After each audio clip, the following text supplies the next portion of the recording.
So have you shifted away then from the focus on internal tooling and now are have like made the decision to refocus on growth? And can you bring us into that moment? Because I think as somebody who's been involved in a couple different startups, like the thing I'm like I've personally experienced and have heard of is like, people want to be okay with change in startups, but there is a little bit of like kind of a whiplash effect for it's like, okay, we're focusing on this, we're focusing on this. And so I'm curious, like, how did you overcome like that sensation of whiplash, or what was that moment like where you shifted back to growth? Yeah, it's a good question. I think specifically for this, even when we focus more on operations, I think everybody knew that growth is still the number one, and so the shift to operations was more of the anomaly, if anything.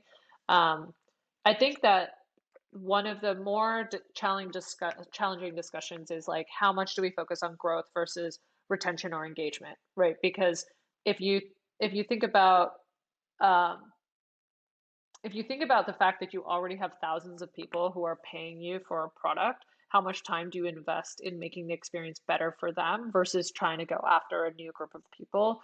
That one I think is a little more contentious because, you can always build really like better and better things for your current active users. Like you could build a whole roadmap just looking at what your users today are telling you. And I kind of call it the echo chamber because you you have to take everything with a grain of salt as well. Like our first group of users may not be our group of users when we're, 4 years down the line. And so I think that's like a very hard balance to take.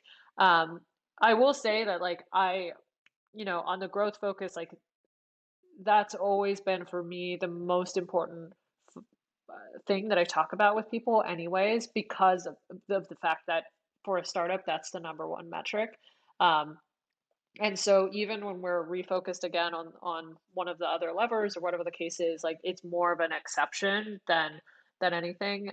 So kind of the swing back to talking about growth, I think felt less like a swing and more like a okay, hey, like the time for the code red is over, like back to our number one. And I think that was a little bit better than saying like, hey, we have you know these too many goals. And also the numbers are a big deal. Like once the operations numbers got into a better spot, then it was a very, clean way to say, hey, like let's refocus the resources in the team again.